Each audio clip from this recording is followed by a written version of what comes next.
go ahead and get started. It's 9:01. Let's see, if this was in a classroom, I'd be saying, this is the Tacoma Pierce County Coalition to End Homelessness, if that's not the meeting that you're supposed to be in. Rosemary, why don't you go ahead and get us started for this morning? Thank you, Rob. Today, I welcome all of you to our open table where we join together each week to promote actions and policies to end homelessness. We seek common ground with all who recognize people's basic need for safe and secure housing and who are willing to engage one another with respect. We acknowledge that we are on the traditional homelands of the Puyallup tribe, who have lived on and stewarded these lands since the beginning of time and continue to do so today. We recognize our responsibility to honor the voices, experiences, and histories of the indigenous people of this land and beyond. Wednesday night, I attended with a number of you a neighborhood meeting called to hear about the safe parking project planned on the property of Holy Rosary Catholic Church in Tacoma. That is a collaboration between the property owners, the city of Tacoma, and Catholic Community Services as the provider. This meeting left me thinking a lot about a couple of words I offer to center us today. Those words are neighbor and collaborate. So first, the word neighbor. I always look things up to see what they might have come from, and neighbor is a noun, an adjective, and a verb, surprisingly a little at the end there. Neighbor, one who is nigh, a nearby inhabitant, a person living near. As an adjective, neighborly, usually a positive interaction, as in a neighborly wave. And as a verb, this site neighbors the busy street, meaning to adjoin, lie relatively close to be nearby, and to be a positive support and share common goals. So to neighbor. With that as a context, I can still hear one person at the Wednesday evening meeting who used the noun form of neighbor forcefully several times. Your neighbors, they said, don't want you here. This person did not speak for the whole group of nearby residents, and in fact, themselves had lived in the area only about 3 years. It was hard to hear this comment, but I believe the recognition of the presence of these other neighbors, even if unwanted, still left some space for thinking more deeply. To be called a neighbor at all suggests some tentative right to be in a space. The complex negotiations over shared spaces that a safe parking project or shelter siting require can benefit from thinking more about the power of the neighbor word. Take neighborly, for example, as in proceeding with humane and respectful regard. There was certainly a good bit of that at this meeting and an insistence that all voices be heard. And for myself, just trying to listen to others in a neighborly way can soften my judgment, make my stomach churn less, and lead me to consider if there are any connective tissues I can strengthen. And what about neighbor as a verb? What does it mean to neighbor?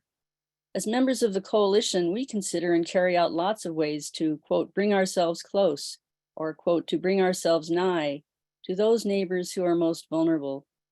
What we do in our own ways to mitigate the effects of homelessness is neighboring, day in and day out, on the streets and in the shelters and in the libraries and in the lobby spaces.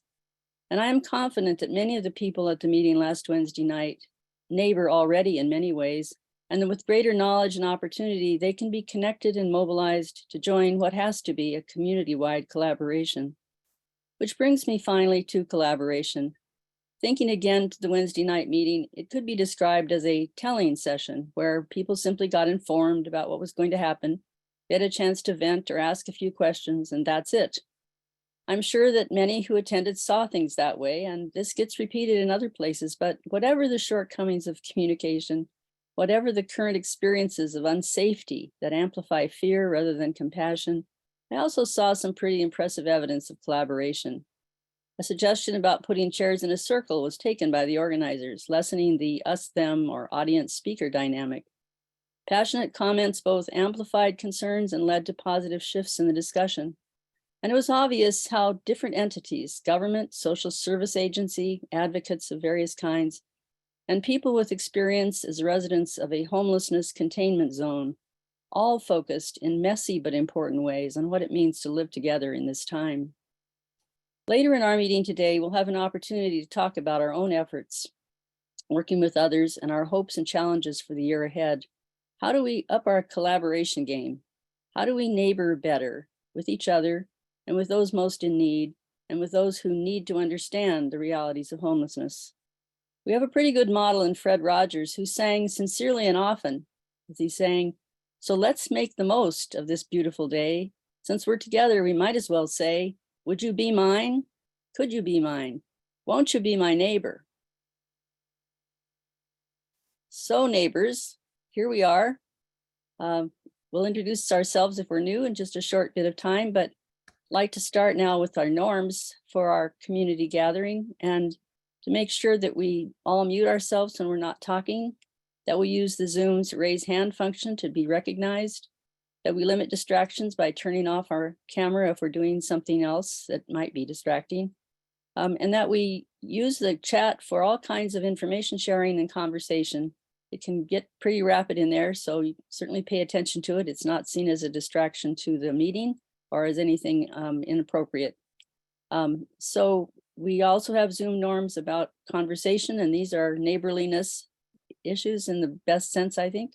So Rob usually puts these in the chat. I didn't look there yet, but you can check those out if you're new to the group. And then I'd like to move now to having anyone who's new or who's back from being away for a while, raise your hand and be recognized if you wish, and let us know who you are. And if you're related to an organization, to state that. It's not a time for a long introduction, but to let us know that you're here. You can leave your information in the chat as well. So with that mouthful, and if anyone is new, we'd love to meet you.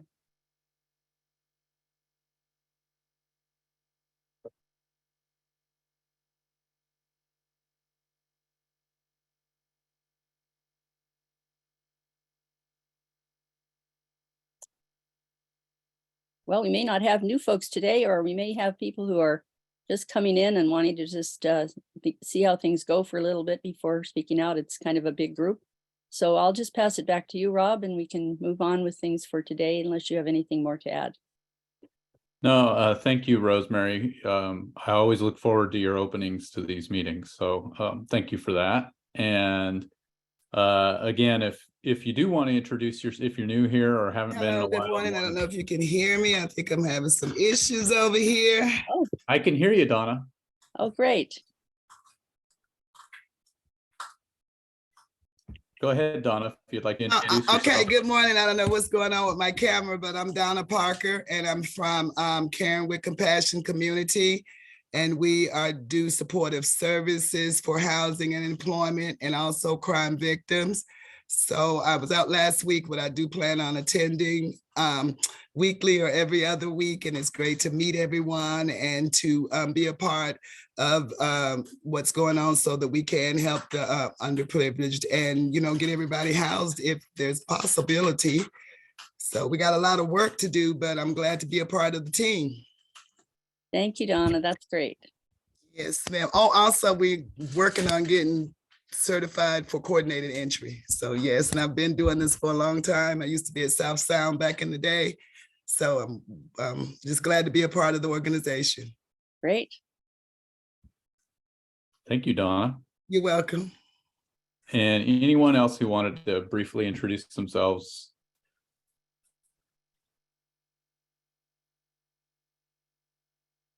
Well, if you don't want to do so on mic or on camera, you can do so in the chat. We, as Rosemary said, we use the chat as a resource. So please feel free to do that as we go throughout the meeting. And thank you for that, Dana, for that information. So let's get started with our regular weekly item that we do, which is called This Week on the Streets. We're asking folks in this situation to share what they're seeing in terms of changes on the streets, changing needs, and so that the 54 folks who are in this room might be able to help address some of those needs here as we move into the weekend. I know that putting this in context, there are still sweeps going on, people being moved around a lot inside the city of Tacoma as the city continues to march out its camping ban in the buffer areas that were established by our esteemed city council last October. So what are folks seeing and what would you like to share with the group? just go ahead and raise your hand. And I see Jan's hand up first. Yes, thanks. Richard, our diligent advocate for those who are living in encampments being swept. Richard and Teresa and others have started a meal service at the growing Union Avenue Loop encampment. I was able to join them this week, and Richard introduced me to a man living there in an encampment who is on dialysis 3 days a week. He's got to go to the Tacoma Mall Boulevard. Without dialysis, we die within less than a week, right? If your kidneys are that far gone, you die within less than a week. My big point in this particular example of what's going on in the street is transportation. This is the second major physical ailment that I've seen recently, where transportation is the key to life. So I want everybody in the coalition to think about transportation issues. We just lost Tacoma Fire Department CARES, the AMR ambulance service. So just a reminder that transportation is just part of the social determinants of health. Thank you. Thank you, Jan. Stephen, see your hand up. Good morning, everyone. I will be very quick about this. I just wanted to let everyone know that we have opened our day center at the Nativity House. So folks are able to come in and get meals, and we're keeping 25 men and 25 women from the day center, and they get to stay in for dinner. If we have beds open after check-in, then we will assign those beds as needed. And then we are going to continue to serve meals at the door also for people that don't want to come inside. So just a heads up. Thank you, Stephen. That's good news. Thank you. And Richard. Yeah, it seems so long ago, but it was only Monday, and a crew from the Pierce County Health Department was out during the holiday helping and cleaning up the encampment site behind the post office, also known as the Street of Dreams, and it looked much nicer after a few hours of a crew. I also heard the next day that the city had picked up the 50 purple bags that had been set on the corner, so that was successful and worthwhile effort. Do want to remind people, if you see, and you will certainly see, there are encampments popping up all over the city. I suspect the county as well. Please pass that information on to Jeff Rogers so that they can have that on the list for the point in time counting. And I know that he'll welcome that information. And then finally, thanks to Teresa and others who helped, Jan included, with food delivery. We've been doing Tuesdays and Friday afternoon.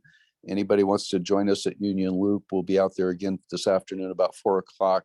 Typically 45 minutes. I mean, it's not an extensive thing, but it's a chance to meet some of the people, distribute some supplies, and provide some food service. And so we've been doing that pretty successfully on Tuesdays and Thursdays, Tuesdays and Fridays, in recent weeks. So if anybody wants to join us with that, they're certainly welcome. Thank you. Thank you, Richard. And Sally. What I'm seeing is a lot of people sleeping on the concrete sidewalks, sleeping in doorways. They're selecting properties that are vacant, so that there's less likely that the person will come right out and tell them they have to leave. I saw one man sleeping in the curb cut on the yellow nubbly stuff at 19th and Cushman several days ago. What it feels like to me is that the people who got swept kind of scrambled around trying to figure out what their options were. And as it became clear that they didn't really have good options, those with connections in the hilltop are back to what we used to see a year and a half ago, which is people sleeping in doorways and people sleeping on sidewalks. So it's very distressing to see people sleeping on concrete in 33-degree weather. I don't understand what it is about our city that makes that acceptable. So Yeah, I struggle to understand that too, Sally.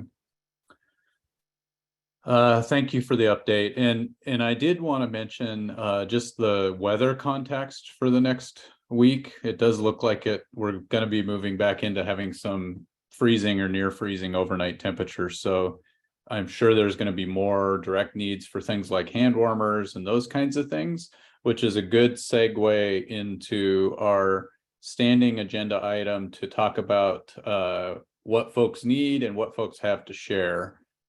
Jay, I see you on the call. Do you have the ability to paste the link to the Google sheet with the that includes the tab for need and share? Yeah, thanks, Jay. Folks do use that. I know I ended up handing off a couple of boxes of hand warmers yesterday to folks from Tacoma Public Libraries. Who they don't typically have dollars in their budget for supporting those who are homeless, but who use the libraries as warming centers during the day and as a respite from the outdoors. So there's lots of needs. And so does anybody have any specific need or share item? And I see Jan with your hand up. Yes, Nourish Food Banks has 48 sleeping bags. They're not cold weather sleeping bags, but they are sleeping bags with a hood. And I'm wondering if Jeff Rogers is here. If so, are you still collecting items for point in time? They measure, they're compact, in a stuffed bag. So 48 sleeping bags to the first one who says they need them. Otherwise, I don't know. Jeff, are you paying attention? Yeah, I don't see Jeff in the room right now, but I presume he'll be here at some point later in the meeting. So maybe when you see him pop in, you can put it in the chat. Sally, did you have something you wanted to add, or is your hand just still up? Hand is still up, sorry. Okay, no problem at all. Jay. Oh, and Jay I've got to switch. go ahead. I've got to switch devices really quick, but Christine Lundquist has been updating our need share list, so please get on there and update it to your current status from what it was. Please forgive me. I did not realize the temperatures had dropped in Tacoma so drastically. I'll touch base with all of our staging sites and update what we have and what we don't have, and we will be getting a list of donatable items pretty soon. Hopefully from the health department. So please do update that so that we can correlate it. Thank you. Yeah, thank you, Jay. And I'm looking for the link to the need and here we go. Sorry, I'm not looking at the camera here, but this is the Google Doc where we have need and share items. And Ed, go ahead. Or I mean Jeffrey, sorry. Good morning. I have seen a lot of movement to DOT land. 6th and State Highway 16. People are starting to head there. 74th and I-5 is another big site moving over from the Hosmer area, and a lot of people there. That's so far what I have seen in the last week, movements due to the sweeps. And there's been a couple of people who were swept from under the Thompson Street Bridge who are very concerned because they felt that they were outside the 10 block area and they were swept anyway. So I'm not sure what rules we're playing with here. And also point in time count. I believe Jeff Rogers was complaining yesterday that a lot of people who had signed up didn't come in for the training. And even though I've been doing it for the last 5 years, you need the training so you can get your phone hooked up to the app that we're using now for those point in time counts. The more we count, the better it is for everyone. The money does loosen up a little bit. Thank you. Thanks, Jeffrey. And Courtney, can you help us close out this portion of today's agenda? Sure. The Department of Emergency Management reached out to me for feedback on the hypothermia kits that they helped supply for us in the last cold weather. But I did not do outreach during times when I expected to see people suffering from the beginnings of hypothermia. So while I carried one in my car at all times, I did not have the opportunity, kind of thank goodness, that to hand any out. So one, I have at least 4 at the Lived Experience Coalition storage at First United Methodist Church. And if there is anybody who had an opportunity to utilize it, connect with me or the Department of Emergency Management to give that feedback, because they're looking for reasons to do more of it. And so I want to encourage this kind of supply prep, but I don't have any affirming stories. So thank you. Thanks, Courtney. And just out of curiosity, was that Ivan that you were working with on that? No, it was Norma Pancake. yes, Pancake. Thank you. Okay. Yeah, if you have that contact information, it'd be good to drop it in the chat too, if you have the ability. I'll grab it and get there. Perfect. All right. So thank you, everyone. And if you have additional information to share regarding street outreach, please do use the chat. And let's shift to our first presentation of this morning. And I'd like to invite Brooke Gower from We Care Daily Clinic to talk about the new mobile unit you wanted to share with us. Hi, my name is Brooke Gower. I'm a project manager with We Care. I oversee the mobile clinics. Currently, we have one in Seattle that's been up and running for about 6 months. It's located in North Seattle and 84th and Aurora, for those of you that are familiar with that area. And we're getting ready to launch our Tacoma unit on February 1st. That's located at 2510 East D Street. So it's directly across from the field house, right next to the Greyhound station. So we're in a really good spot in the lot there. So we're excited about that. Moving into the future, we'd like to create a space for all agencies, organizations, volunteer groups to use that space to provide services, information, networking, things like that. So that will be coming down the line, and I'll let you know a little bit about that as that comes up. We Care Daily Clinics, we offer medication for opioid use disorder, primarily methadone. We also offer Suboxone, Vivitrol, and Sublocade, dependent on the individual's needs and what's decided between them and the provider. Let's see, to be eligible, we take Medicaid. All forms of Medicaid. We're not specific per county, which is nice. I've come across that in the past where you have to be part of a specific county to get services. The big part is IDs. So the individual, when they register with us, they do have to have a picture ID. There are variations to that, and there are some rules that kind of give us a gray area to work with, as we acknowledge that a lot of the folks that we work with do not have an ID when they walk in the doors.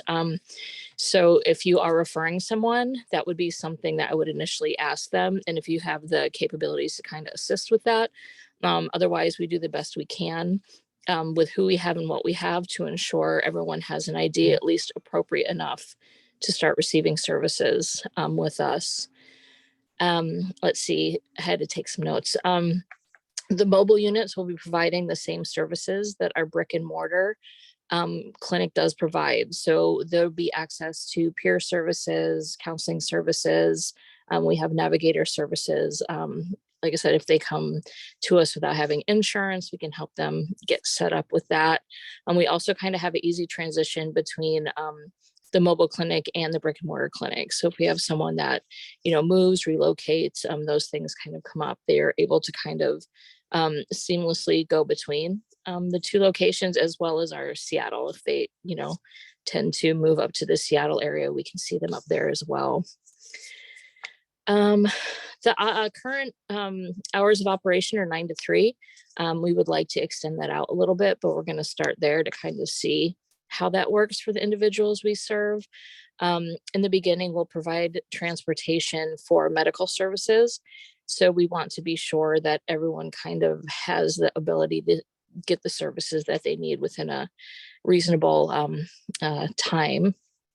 If they do, say they miss a dose, they try to catch us, they miss a dose or late for a dose, we can provide transportation to our brick and mortar clinic, which is open until 8 p.m. So it allows, some alternative, because sometimes, we lose track of time and things like that. The best way to contact the mobile clinic right now is through me. We do have a number getting set up specific to our Tacoma mobile clinic, but I will post my number in the chat and you can contact me directly to do pre-registration, or if you have any questions. There's a pre-registration form on our web page. And so if you or the client that you're working with, patient, neighbor that you're working with, fills that out, we'll get back to them in a really short period of time. That way, we're able to get them started and we have all kind of the preliminary information, and it makes the process a little bit easier. There is no kind of going into that. There's no specific referral process. We don't have a hard and fast. We do know going into this that it's just going to be as flexible as we can make it, and then kind of see what works for everybody. Like I said, we have that brief pre-registration. That to me is the easiest way to kind of get things started, other than to call me, and it kind of just gets the ball rolling. Registration is simple. It's basic demographic information. Once that's done, we get them set up with a provider that'll do their initial medical exam to make sure, that we're on track with the right medications. And as far as helping out, we'd love to be part of the community. We're excited to join the community. So any feedback, guidance, suggestions that you all have, we're wide open to it. We're new at this. This is kind of a evolving project. So, we're taking everything in that we can to make it a better situation for those that are being referred, as well as those doing the referrals. So. Great. Oh, yeah. Thank you, Brooke. So I did see a question in the chat from Richard asking, who is your organization sponsored by? Are you an independent organization or something else? We're actually owned and operated through Muckleshoot. So that's kind of our, yeah. Great. And then Jenny asked, can you clarify location, both of so you said it was East D Street that you'll be located for the mobile unit? Is that the same spot as the brick and mortar site, or? No, the brick and mortar site is up in Auburn. So it's 3320 Auburn Way North in Auburn is where the brick and mortar, and then we're located. It's literally, the best way I can describe it is across from the field house. There's a huge parking lot. We get a quadrant of that. Okay. Cool. And anybody else with a quick question they would like to ask Brooke? All right, not seeing anything right now. It'd be great if you could drop your information in the chat, and thank you very much for attending this morning and letting us know about this coming resource. Sure. Thank you so much. All right. So let's shift gears over to Rosemary to talk about what's next for the effort to pass the Pierce County Affordable Housing Tax. Well, thanks, Rob. And I won't make this too long, but and I also want to acknowledge the work of Carolyn Reed, who wasn't able to be here today, in helping to organize the efforts we've made over the past 2 years to try to get this housing tax passed.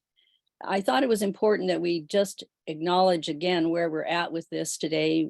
I won't be repeating the need for the tax. We've all known that, and to provide a little bit of messaging that could be useful to anyone who wants to participate in the next 6 weeks that we have before there'll be a vote. So just to go back to December 13th, there was testimony at the December 13th council meeting from a wide variety of experts and housing folks and residents, and it was very strong support for passing the tax. But as you know, Any taxes in Pierce County require a supermajority of the council members to pass. So you need 5 votes and the council has 4. So there are 3 people who could be lobbied and perhaps might change their mind. And what happened at the council was, instead of taking a vote that would fail, there was a vote for continuance. So let's continue talking and we'll take a vote in March. So what that means is not so clear, but at the meeting itself, there was discouragement felt by many. It was kind of like a balloon deflating, and said, oh God, we're going to do this again. Any time I think back to the mental health or behavioral health tax debate, it just sends me off anyway. So here we are again. As Matt Driscoll said in a column commenting on this event, he said it's like putting molasses on a slug in terms of process. Whether that's true or not, it certainly felt like that. So, but the meeting to try to pass the tax happened on December 13th. The last meeting that Derek Young was to be the chair of the council, and he'd really cared about this tax, so he was hoping to pass it. It was right before the holidays. Everybody went away. It's now January, what is it? January 20, right?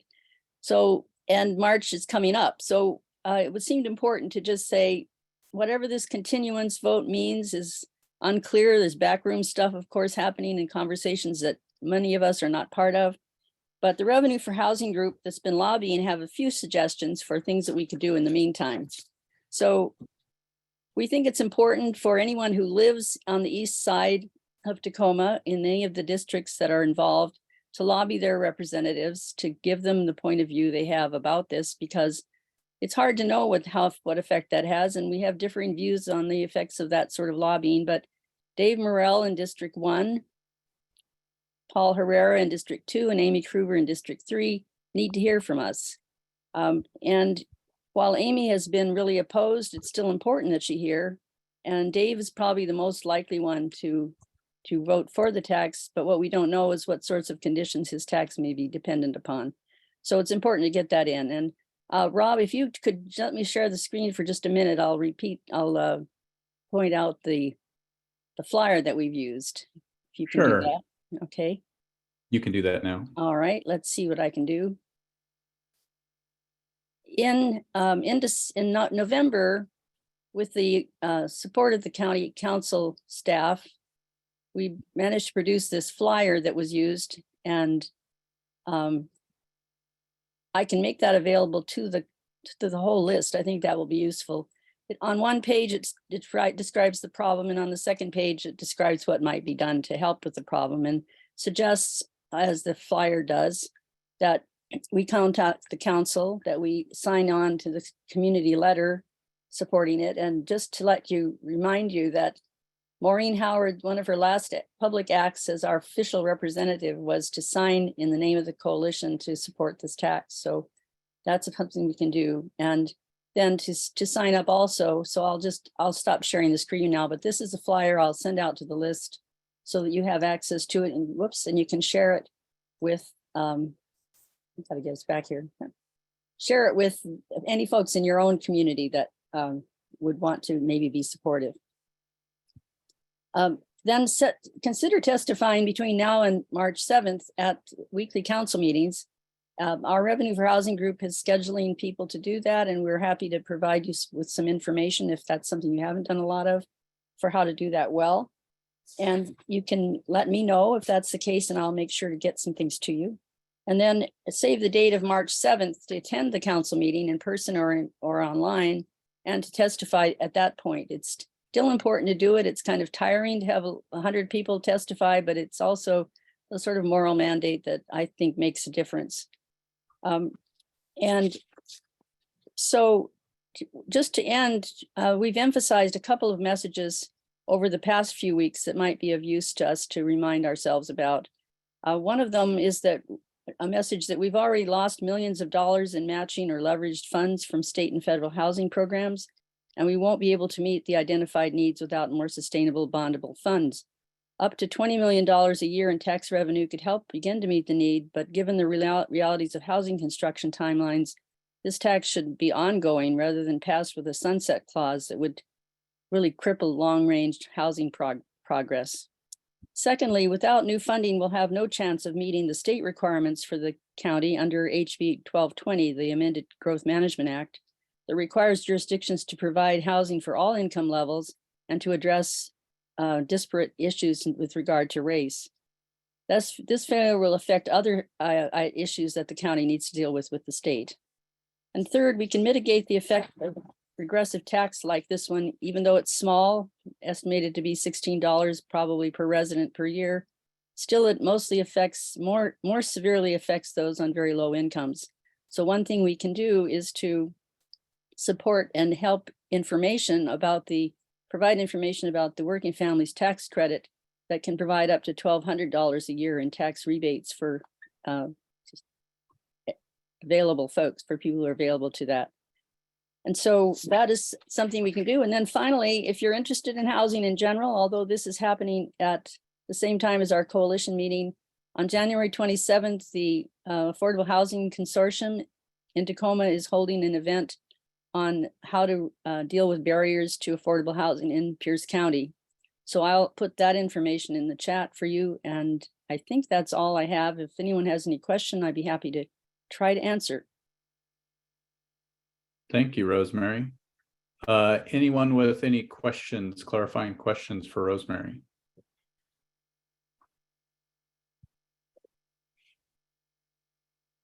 All right, well, I know that we're going to want to stay on top of this issue. The interesting thing right now is that there are many things at play in terms of council activities and opportunities to advocate at the city and the county level, as well as all the state legislative items taking place. So I know it could be hard to juggle everything, but this is really a high priority for Pierce County residents and will benefit affordable housing greatly. So appreciate the update and overview, Rosemary. You're welcome. All right. So yes, Teresa. Just want to say, if anyone's not certain who their representative is, I'm sorry, Rosemary, I had to step away for a minute, but did you mention that that's available on the website? I didn't mention that. So yeah, just go to the county council meetings and your wonderful council people will show up, and there's a map there that shows where you are if you're not sure. And it is important, especially for those of you who live not in Tacoma, to take a look at that. And please do, if you need help with some tactics, Rosemary and Carolyn have been doing this for a while, as have some other folks in that group. So thanks. I just would add that Carol Colleran has put the information in the chat. She's been the one organizing our testimonies on a weekly basis. So I wasn't sure if she would be here today, but I'm very glad to see that she is. And she's been doing a great job to get us organized. Thank you, everybody. So we're going to spend just a couple of minutes talking about the coalition website. I know we don't have a ton of new folks in the room right now, but the steering committee had been talking about some of the wanting to make sure that everybody at our Friday meetings is familiar with the information that's available on the website, and then also to talk about some of the critical pieces of information that we are being challenged to keep updated on the coalition website. So let me share my screen here briefly. All right, so are folks seeing my screen? Looks like it should be working. Yes, it is. So those of you who have visited our coalition website will recognize this sea of text, which is the front page. You can see that our site is at this time very focused on providing the most information that we possibly can in the most concise manner.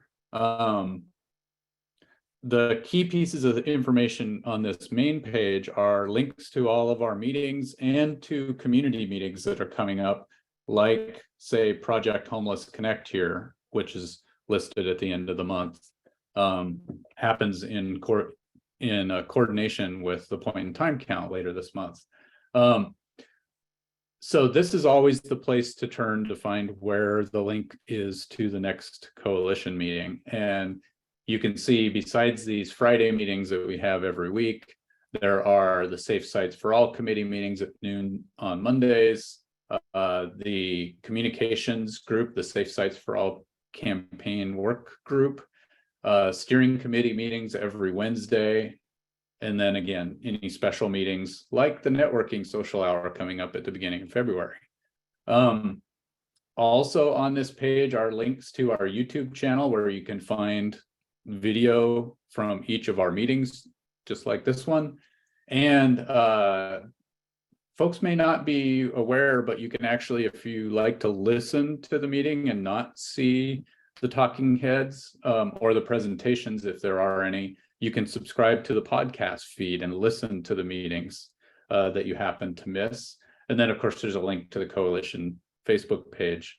The other information that's on this page that's really useful is all of these links under recent presentations take you to pages. For instance, this is for the meeting on the 6th that shows a way to watch or listen to the recording, to read the chat. Again, this is a reminder for why we use the chat so much during these meetings, or read the full transcript that comes through the transcription service that we use for these meetings, which can be much quicker to actually locate an item that you're interested in and hone in on where that is. And then you can view the minutes from the entire meeting here as well.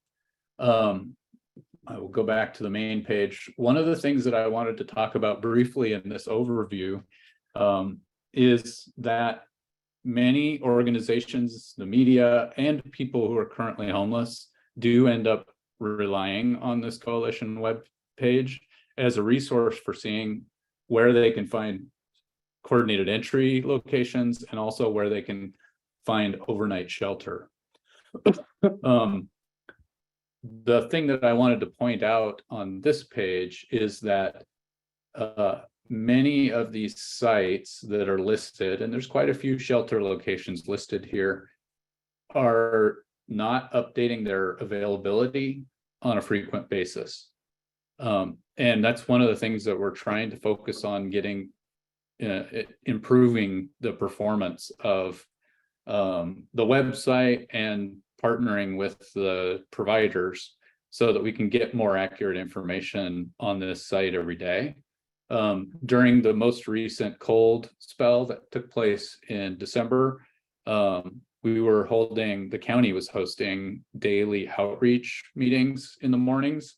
And during those morning meetings with providers there, I was able to have folks drop in the chat their updated information about each shelter so that we could update this page every day.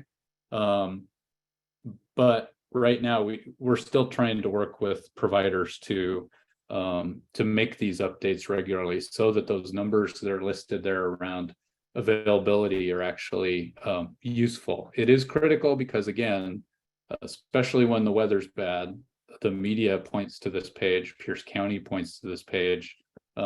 At the current time, it is the best publicly viewable resource for folks to try to self-refer and find shelter locations. So I wanted to call that out. Again, the coordinated entry locations is a good place. I get emails every week, sometimes every day, from people who are seeking help and reaching out to the coalition. And quite frequently, I'm referring people to the resources that are on either the shelter page or the coordinated entry locations page, so people can do that initial intake interview and have the conversation about what options they may have to find more secure shelter and housing. And then the last thing I wanted to talk about briefly here is to mention the link up here that says resources.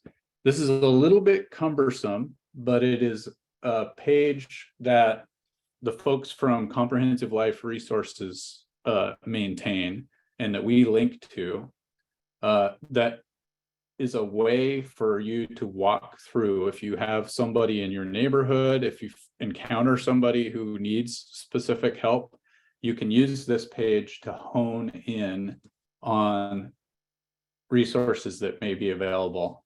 So there's a general need help form where people can drop, either call to get a hold of the Comprehensive Life Resources team, or put their information there so that they can get a call back with more information. And then if you go click this resources link here, the site then offers a series of steps to step through regarding, are you male or female? Are you a member of a family? Are you a veteran? That will help you try to find the resources that are most connected to your situation. So I do urge people to take a few minutes to jump through the options on this page, because it can be helpful for folks. As you're encountering people out on the street, you may be able to, after going through this, be able to see what some resources are that folks can access. So I'm going to stop my share there and see. I see there are a few things on the chat.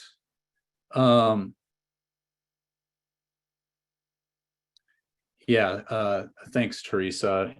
I do want to say that the website itself is a design and a lot of back end work by Garrett Nyland. And we can't thank Garrett enough for his work to put this together.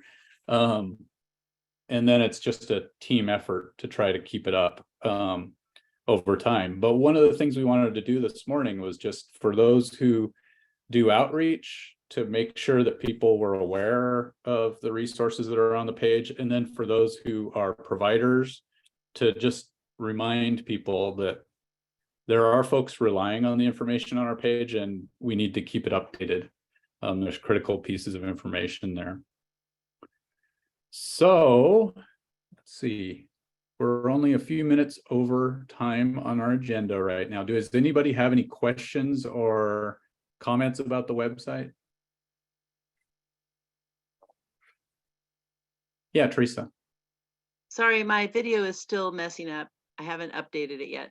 So thank you for that. And I'm wondering, I don't know if anyone who works with the CLR website is here, but I haven't found a workaround where if I just want to find a set of resources and I don't have a specific person I'm working with, if I could circumvent the thing about saying, giving information about the person I'm seeking help for. Have other people found a way around that? What I've done in that area is kind of just gone through scenarios. So so that I have a sense of what's available for somebody under 20, I guess it's 24 and under and 25 and over, and kind of get a snapshot of what's available. But yeah, this is very much kind of set up as a self-help page so that you walk through it with your own situation in mind. So I think that's just kind of the way that's been designed. Yeah, that I understand that, and I think it's really great the way that works. There isn't another place that I've seen that does that for local resources, but it would also be really cool to be able to get at those resources without having to create an imaginary person. So yeah, thanks. Yeah, great question. And Jay, I see your hand up. I think that a large portion of what could be helpful with our situation here is, sorry, for a second I got super distracted. Back on target. Would it be helpful if we restarted that thread, discluding the people that are on the listserv? And that was the other thing, is I need to talk to Garrett and work on that listserv for inclement weather. It looks like the thread might be valuable to at least discuss with each other what we need currently. Would people be interested in upticking that again? And you're referring to the inclement weather thread that you had started. It may be, I know that there was a desire for some folks to shift to the listserv for inclement weather. It's interesting because we haven't had inclement weather since it ended right before Christmas, so we haven't had another chance to do more testing. I know there's been no traffic on that listserv at all since the Christmas time. So yeah, I'm not sure. I'll send out the listserv without, or I'll send out the thread without all of the additions of the people that had said, hey, I'm on the listserv, I don't really need it, and reconnect it to the listserv like I did last time, and it should be much better this time. But I'll send out a new thread and we'll try to get it that way. Thank you, Jay. All right, so I see that Timothy knows what's coming next on the agenda, so why don't we shift over to talk about what Timothy pulled together from last week's breakout conversations. I will share that on the screen here if you want to get started, Timothy. Okay, great. And I also dropped it in the chat if anybody wants to just download the thing. So last week we talked about stories that people who are currently homeless have shared with us.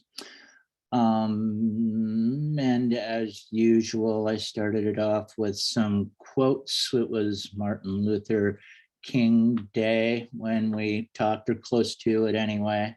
And so I put that quote there that Rosemary offered, and a few more from our own remarkable leaders that went with it. Some of the things that homeless people are saying, like any good fundraising communicator, I took the heartbreaking direct quote and put it right up top. A lot of things that we're used to hearing, you know, frustration about getting help through the system, the 211 line being less than optimal, people dealing with the triage system that we have. How bad does it have to be to get the help that we need to meet needs? People talking about having to tell their stories over and over again, and how re-traumatizing that is. A number of stories, they're sort of direct stories that came up: losing your housing while you're in jail, not being able to afford housing even though working multiple jobs, somebody who's living in a tent with their abuser, older woman whose spouse dies and loses her housing as a result of that. We get a sort of a short break from unremitting tragedy with a couple of happy stories that people saw. This guy got a permanent job, and one of his fellow workers bought him a car. That's pretty cool. Somebody successfully entered treatment from a sanctioned encampment. That's great. A woman who was out on the street in Colorado bonded with somebody as a fellow NPR listener. Just a reminder, scratch the surface of many homeless people, you're going to find someone there who's actually middle class. But speaking to people with medical problems and emergencies and disabilities, and not being able to get the sort of care that they need, and then winding up hospitalized, which is the most expensive way to deal with them because of other options not being available. And then the snowball effect, which is something that we're all familiar with, that it's not usually just one thing that puts somebody on the street. It's this combination of economic vulnerability, erosion of resilience, things piling up, and finally putting someone over that tipping point. There's a list of additional observations in there, nothing that I feel really called out to highlight, except that, you know, the gang of Richard is out there doing their thing in getting art supplies to homeless people. And, you know, that whole sort of bread and roses thing that immediate survival is one thing, but when people get an opportunity to exercise their creative side and be more fully human, they appreciate that as well. And he's looking for supplies to get out to people.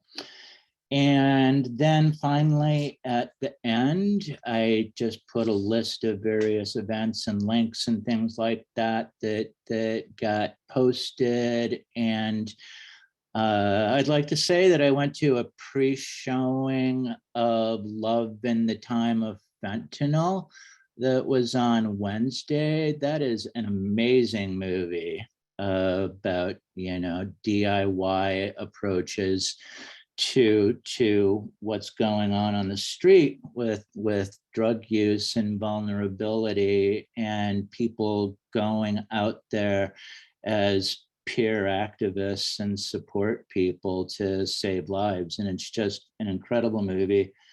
And it's showing again on Sunday. And the filmmaker and the guy from the Overdose Prevention Society in Vancouver that the film is really about is going to be there as well. So cool event that I would really recommend people go to if they can.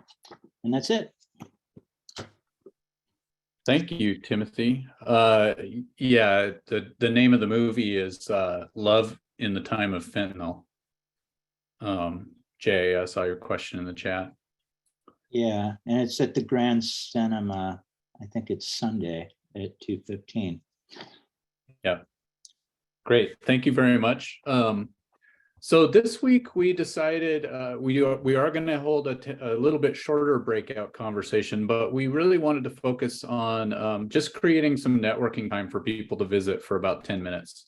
So the question that we thought people could talk around was just around how we work together, and you know, maybe some thoughts that you could gather in each of the rooms and take notes on about how we work together and collaborate, and maybe can improve how we work together and collaborate here in 2023. So I'm going to send everybody off to chat rooms. We will come back here at 10:08. And I'm going to make the rooms just a little bit bigger than we usually have, because we've had a lot of folks not going to the chat room. So I want to make sure that these are good conversations. So away we go. See you all in 10 minutes. Back, everybody. Hope that was a good conversation. I know this was a shorter breakout than usual, but if folks do have ideas about how we can better work together to get more done for our houseless neighbors during this year, please do drop those in the chat. That would be fantastic. And again, the reminder, the better your notes, the better the document that Timothy can pull together every week. So appreciate everybody's collaborative work on that piece. Let's shift over to our regular weekly updates from government partners. I see Matthew's on the screen from the city of Tacoma. Matthew, what do you have to share? Morning, everyone. Matthew Jorgensen from the Neighborhood and Community Services Department with the city of Tacoma. Not a lot of major updates this week. As Rosemary mentioned, we did have that community meeting for safe parking at Holy Rosary on Wednesday night. And I just do want to say thank you to the coalition members that did show up, particularly Teresa, Ed, and Jan for their perspective and experience and expertise that really added to that conversation we had, which I would say diplomatically was robust. But I just really appreciated the support and having that perspective in the room. So that's my major update for the week. I'll put my contact info in the chat. And if there are any questions, please let me know.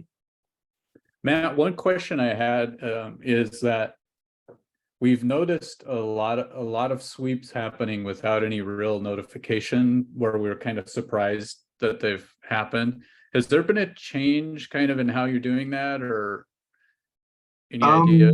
I can follow up on that. Not that I'm aware of. I think a lot of how we've planned it out on the website, as far as, you know, the encampment removals per shelter is pretty fluid, I guess. I mean, it can change, not necessarily sooner, but would shift to later. And as I forget who mentioned it, but on the Thompson Bridge, there still are removals happening outside of those areas if it's a public health and safety risk. But I can definitely follow up with you on that notification piece, giving you all as much notice as possible about what's coming up next.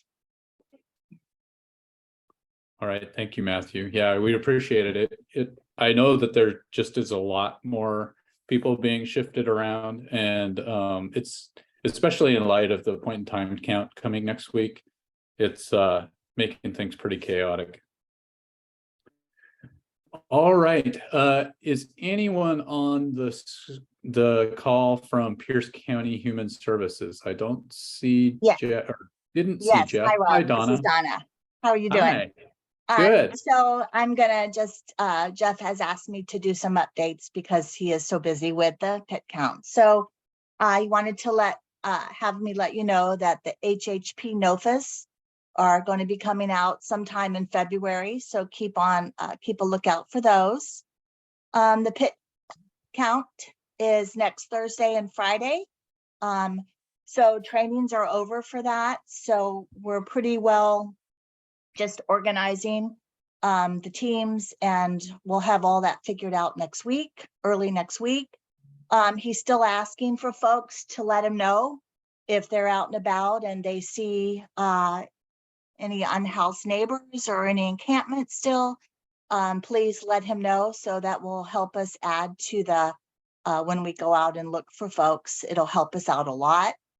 And I will put his email in the chat in case you have any information that you want to give them. Okay. And Jan had talked to Jeff, and he said yes, he would like the sleeping bags, and he would just like to know maybe we can get together to see how we can get them. So maybe you and him can talk about that, unless you have somebody that can deliver them, or however you all want to work that out. Go ahead, Jan. In the past, Pierce County had a collecting room on Pacific Avenue in your Pierce County building on Pacific Avenue next to the health department. So is there a collection room there that you know about? Yes, I mean, we still have, we're still getting stuff, and we do have room for them. So he had just said, asked if you could deliver them. So I will do. Thank you. Okay, and so we'll be there Tuesday. Okay, and 8 to 4:30, someone will be there.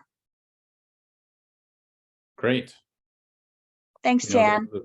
We know those will get put to good use. Yes. Donna, one question I had for you. Did Jeff share how many folks have registered and gone through the training to be volunteers for this year's count? So I don't know about how many, I know how many people have registered. I think the last time we looked, it was about 180 Okay. volunteers, but I'm not sure. I don't know if the cross-reference has been made as to who's went through the training. So we were hoping the numbers were high, and they seem to be. So there's a lot of folks that have been doing it for years, and so some of them aren't taking the training because I think they know and they're seasoned at what they do. So yeah, quite a few volunteers. All right. Hopefully, good luck to you guys getting everything coordinated for the logistics for that. Thank you. Yeah. Let's shift over to updates from the Tacoma Pierce County Health Department. Hey, everybody. Oh, go for it. Oh, sorry. Sorry. I'm used to going first, Isaiah. Hi, everybody. It's Jenny from the Tacoma Pierce County Health Department. Just want to share that flu and RSV, the other respiratory illness you've been hearing a lot about, are declining. That's locally and across the nation. So that's really great news. Our COVID hospitalizations are down. by about 10%, more than 10% after since the last data reporting period. So things are looking calm. Please continue to, get vaccinated, encourage others to get vaccinated. If you have questions about that or opportunities, or how to find a vaccine or anything else like that, just let me know. I will provide you with all the information that I can. Just a reminder that we have a twice monthly email. It's Gov Delivery is the system, so it comes out from like the official looking TPCHD email, but I kind of just refer to it as our newsletter. It contains useful information for homeless service providers that you can pass on to folks. It went out a little late this round, but you should have received it on Wednesday. If you're not receiving that email and you want to be, please reach out to me via email or drop your information in the chat, whichever you're more comfortable with. And I can add you to that. Isaiah and I work together on that to get communicable disease resources information in there, anything related to environmental health. We try to pull in information and helpful links and resources from other colleagues here at the department, and then put any events that we know of and just try to put those things all in one place and communicate them out to you all and to our shelter partners and outreach team partners. So yeah, and then finally, I just wanted to ask, moving forward, what folks want to hear from me as someone who represents the communicable disease division here at the department. So if folks, I'm putting people on the spot, but if you have thoughts during the meeting, put them in the chat. If you want to reach out to me via email and share some thoughts with me, I would love to hear from you so that I can bring the most relevant information to you at these weekly meetings. Thanks. Thanks, Jenny. I see there's a question in the chat. Isaiah. I'll address that in the chat. So thanks, guys. Yeah, that's pretty much what I wanted to add on to. I know environmental health is newer to these conversations, and I've been coming to these meetings for about a month now. And I know Jenny's been coming for a couple of years, so she's a good old veteran. But the same goes for me. I don't have any updates at the moment about environmental health items, but if there are things that folks want to hear more about as I'm coming to these meetings every week, and there are specific questions that you might have for me in terms of like cold weather, hot weather, that kind of a thing, same thing. You can email me, you can put in the chat. Just I'm open to hearing what your thoughts are. Great. Thanks. And we do appreciate having you here. And I recognize when it comes to COVID and the various viruses going around out there, things may be starting to calm down, and that's great news. So maybe that information slowly becomes less critical, but I do think maintaining a good connection between those who are doing homelessness outreach and, like Richard mentions in the chat, connecting with resources like Narcan, those kinds of things are going to be continued needs going forward. So appreciate that. And others with thoughts, please address them in the chat. That'd be great. All right. So let me shift over to some quick advocacy updates. As a reminder, during this section of the meeting, I tried to highlight opportunities for coalition members to participate at the city, the county, and the state level in advocacy. And so briefly, Tacoma City Council this week, they didn't have a meeting this previous Tuesday. They are back on next week, and they're doing a joint meeting with Tacoma Public Utilities on Tuesday. There's nothing that I see on that agenda that's specifically tied to homelessness and affordable housing. But I did want to call out that on Tuesday night at this regular city council meeting that starts at 5 p.m., they are hosting the community forum, which provides an opportunity for folks from the coalition and the community at large to get in front of the council and talk for a few brief seconds about the issues that are impacting our community around homelessness and affordable housing. So I do encourage folks to consider, if you have the time to do that Tuesday night, to make comment during community forum. Sally, I see your hand up. Yeah, the study session is going to talk about the state level Blake decision and the question of whether the city should support recriminalizing in some form possession of drugs. And that does have an intersection with issues around homelessness, because there are so many claims about drug use and homelessness going together. And it could, depending on what the city decides to support, it could result, if this law passes at the state level, could result in a lot of unhoused people getting arrested, and then getting cranked through the criminal legal system, which will only make things worse for them. So for those of you who are worried about the intersection of the whole drug possession, criminal penalties topic and homelessness, watching that study session and hearing their conversation about it might be really illuminating. Yeah, thank you, Sally, and thank you for that correction. That's really critical. Teresa. Sally, I was feeling really proud that our mayor had not signed on to that letter from RobNet. Are you saying that it's only because they haven't had time to sign on? It's not a decision not to sign on? The Tacoma Business Council and the police union and others are putting intense pressure on the city council, not only to have this conversation, but to sign on the letter. And I think there is an intention to bring a resolution in some form to the meetings on the 31st. So the study session is like the lead up to that. There's a lot of misinformation being given to city council members about what happens when you have a criminal penalty and how it motivates people to go into treatment, which may be true in some cases, is not true in a lot of cases. Whether therapeutic courts are the answer to that, and to understand that, you have to understand that therapeutic courts don't serve very many people, are very selective in how they choose people, et cetera. So there are a ton of disparities that spill through this whole thing, particularly on racial and ethnic grounds. So this whole conversation is full of landmines. So it's really important to stay on top of it, I think. So can we send you to represent a sounder thinking for their study session? I mean, are they going to hear from anyone who's opposed to this thing? Well, the study session doesn't take testimony. So only if people have, I wrote them a letter about therapeutic courts because I happen to know something about that. So I did that. Other people are contacting city council members that they know, et cetera. Community forum the night of the 24th, particularly if you watch the study session and you know what they talked about, could be an excellent opportunity to testify in person. Thank you for that. Yeah. Agreed. As always with the Pierce County Council, we'll see their agenda later today. So nothing really to share that in that area right now.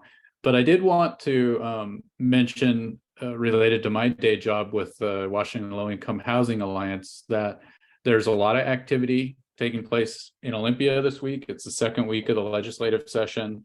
There are 2 bills related to rent fairness and rent stabilization that were introduced earlier this week that will have hearings next Tuesday.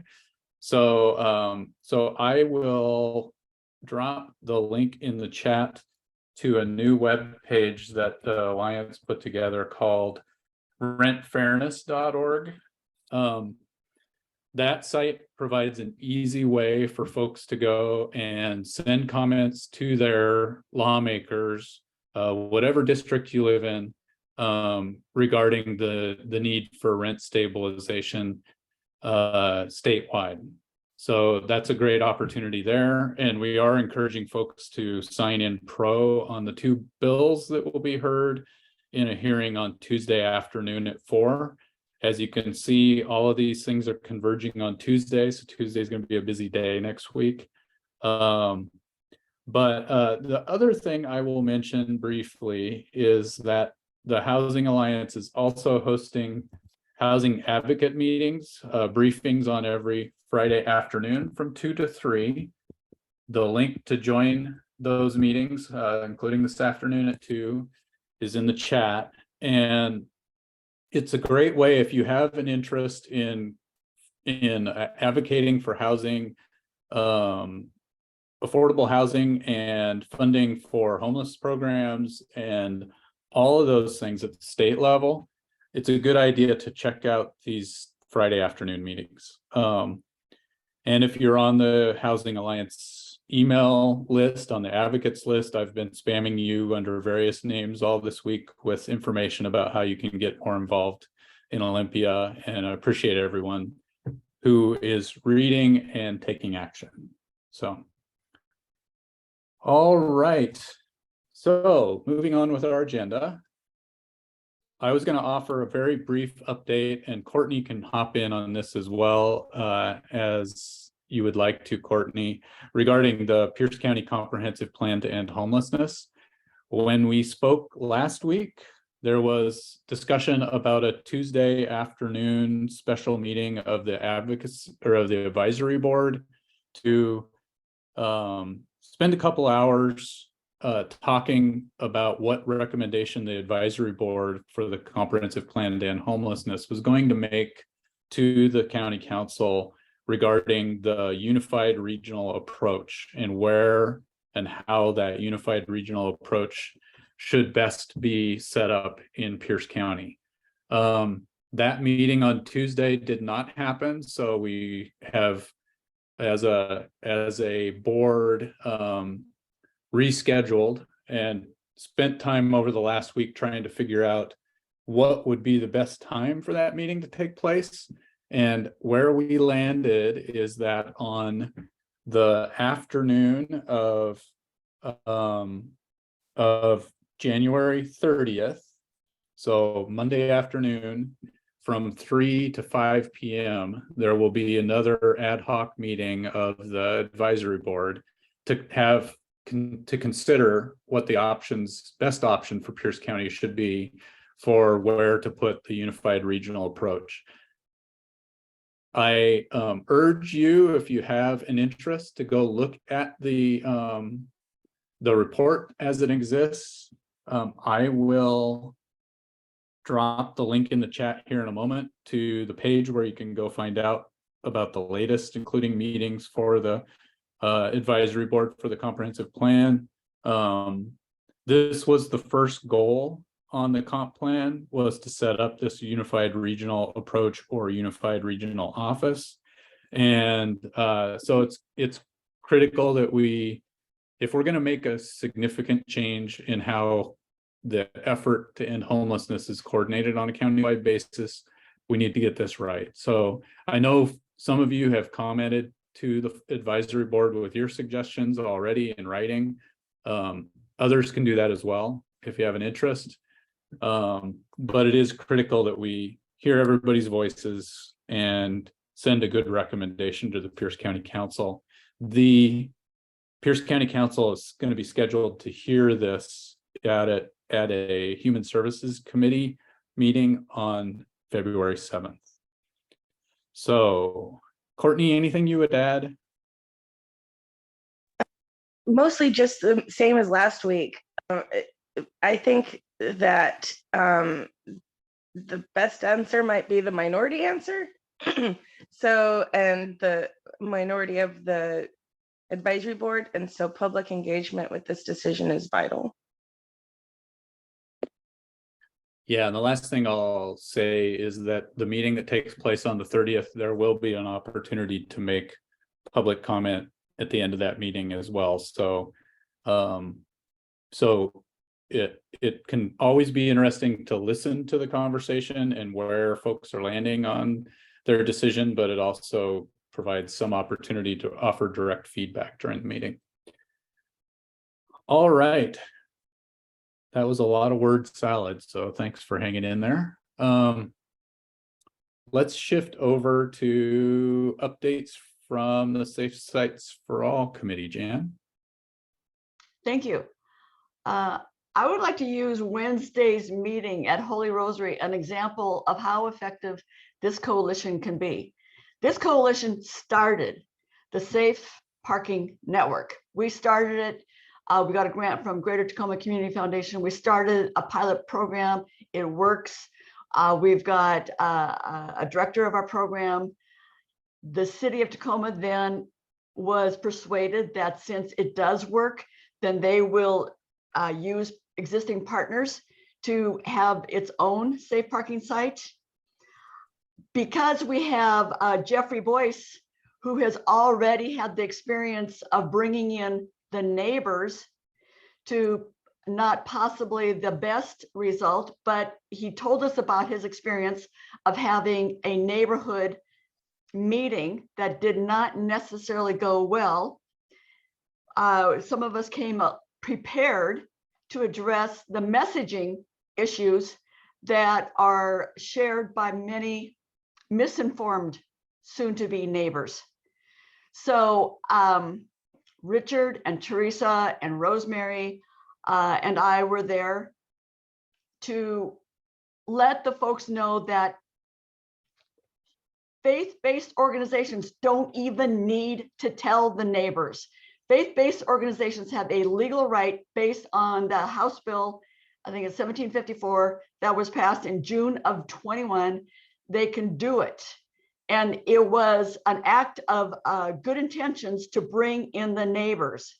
The "not in my backyard" sentiment was nearly at a high pitch sound at the beginning of the meeting. I think that others might agree that by the end of the meeting, the tone settled down quite a bit. Richard had the idea of suggesting that the room being around, so not the traditional audience in rows facing one person, attacking one person. There was a lot of attacks going on. It was more intimate and I think more effective. So this coalition actually has had successes. I hate to think that what we're fighting over is just the right to not die in your car because you're homeless. It's just amazing to me. But we've got committees here in our coalition that work on messaging. So anything to do with improving messaging, any support that way. So we've got a new site coming on. Alan Brown is brilliant in reaching out to get support, advice, connecting with the Safe Parking Network.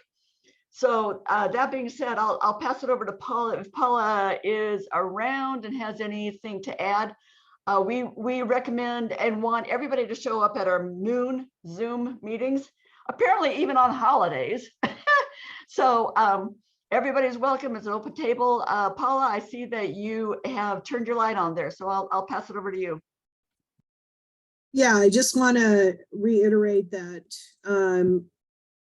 part of the process of getting the neighborhoods to accept and be partners with the church is this informational meeting that we have. You're right, Jan. We feel like the churches have the right to do the ministry that they want to do on their property, but it would be a lot easier if you had support and participation with the neighborhood, which is why we try to do that. And that was one of the meetings that blew my hair back a little bit. I think pretty much everybody there, but like you said, at the end, I think there were some people that felt like their concerns were being heard and it was a much greater issue. So sometimes when you have those meetings, you're going to get to the root of what the issue is, and it has nothing to do with safe parking. It has to do with their neighborhood and them feeling like the church is participating in security and safety in the neighborhood. So that's what happened with that one. But yeah, it's and then in that way we can help and maybe help mitigate a little bit. But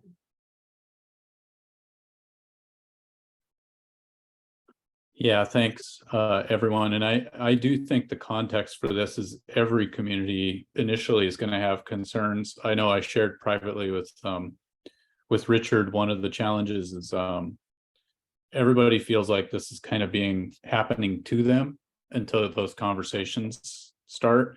And so I'm glad to hear that temperature went down as the meeting went on. Because I think that's what happens frequently in communities where sites get set up. It's definitely what has happened with the different micro shelters around Tacoma, where typically the neighborhoods had a lot of concerns, and then there was intentional work done to reach out to the community and have that conversation in an ongoing manner, so that it became actually a community asset. So appreciate that, Jan. Yeah, Jay.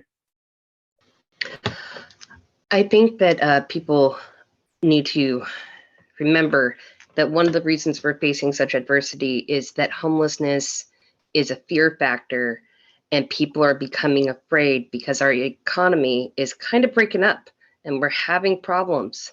And our society is reaching a point where they are afraid that tomorrow they could be there. And that fear of being there makes them want to push it away and shove people away and close doors instead of help people. They fear if they help, then they will get there faster.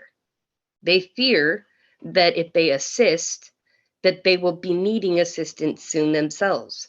So instead of, maybe the best way to attack it is saying that as a community, we can face this and help each other instead of harm each other, because harming each other will only hurt it.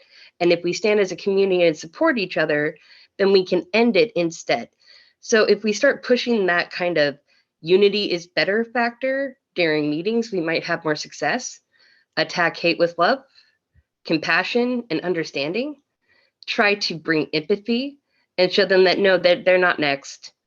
They don't have to get into that position, and helping people won't help you get there. Thank you for that, Jay. All right. So let's shift over to any other committee updates for the coalition that need to be shared this week. All right, not hearing anything there. Let's shift over to talk about good trouble announcements. We've got 41 folks in the room.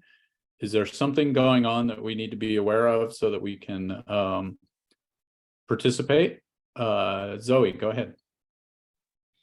Hey everyone.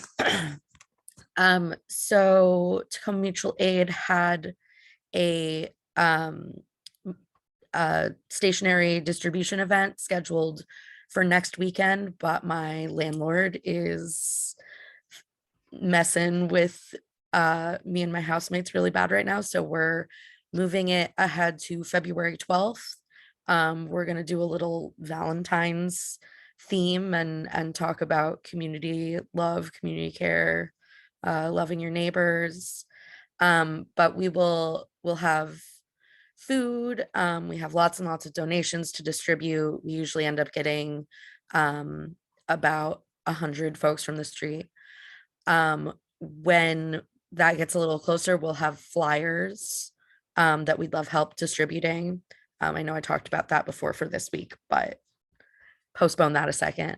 As I said, it's going to be the 12th. It'll be from 11 to 4 at People's Park. And yeah, we hope you can join us. It's a really fun time. We put things out to people and just kind of shop and hang out, eat some good food. And I think we're gonna have a little like Valentine making station, and yeah, would love to see people and would love help getting the word out. Thanks. Thank you, Zoe. Anyone else with community announcements or good trouble items to share?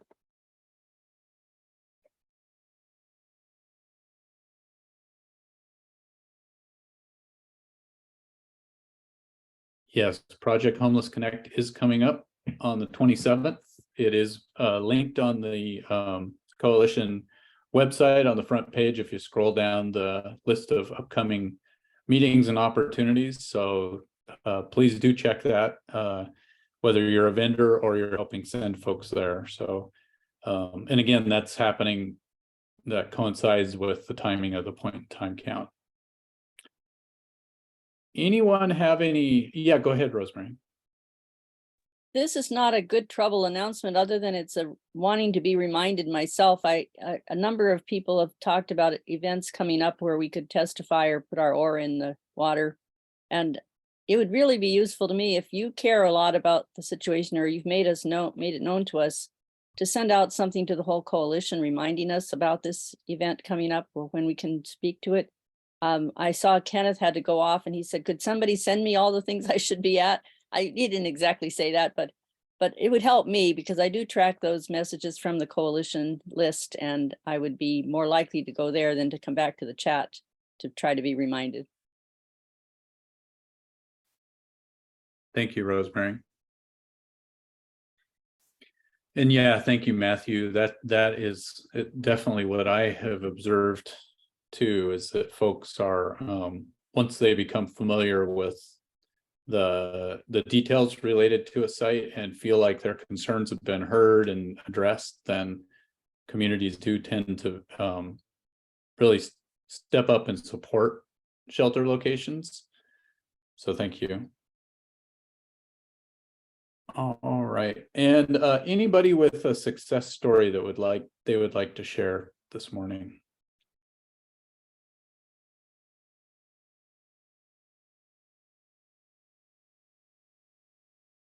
Yeah, Jan. I just want to repeat the success story of Monday, Martin Luther King Day of service. A group of staff from Tacoma Pierce County Health Department and some of us in this coalition got together, did a cleanup, called the city, called Caleb. I emailed Caleb asking for the purple bags to be picked up on Tuesday, and it happened. I mean, don't you love it when there's these little systems that set up to address a very particular problem or issue, and then the thing works? So I am just really sort of overjoyed to know that we are so effective when everybody is on the same page. Thank you, Jan. And Teresa. I'm checking to see if Richard is still here. Richard, tell us about the card trick.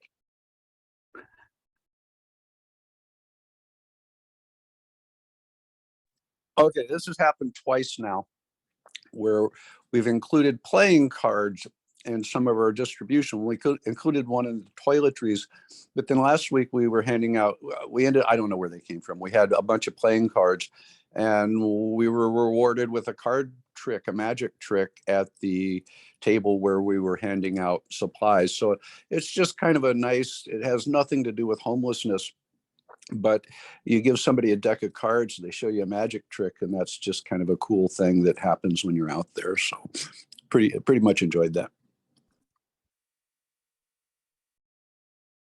Yeah, thank you, Richard.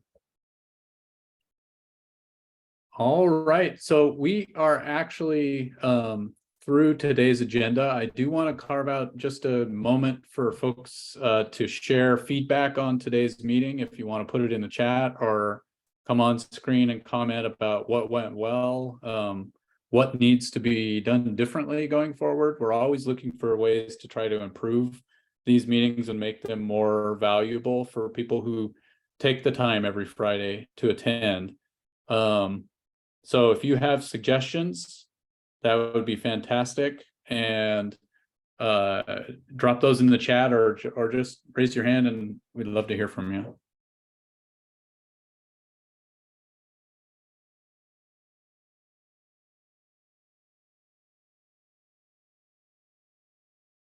Yeah, Lisa. And you're muted right now, Lisa, just so you know. There we go. Just an introduction. I missed that in the beginning of the meeting. This is the first meeting I've attended. I just wanted to say hello. My name is Lisa Coley. I'm a social worker for Common Spirit, or for Junior Mason Franciscan, and was asked by Kim Barwell, who's the care management director, to attend the meetings. I think Keith Helmka has been attending. Yes. So I just wanted to say hello. I'm on shift Great. today, so unfortunately I was seeing patients and not able to get here. So nice to be a part of the meeting. Great. It's great to have you here, Lisa, and we hope you can come back. Thank you. All right. So I'm not going to belabor the point here. We have actually wrapped up today's meeting 15 minutes early. So I would like to say thank you to everybody for hanging in there. And if you, as always, if you have an interest in helping plan upcoming meetings, we're going to have a group of us staying on this call to do that in about 5 minutes. But for everyone else, I hope you have a good weekend and we will see you next week. Thanks.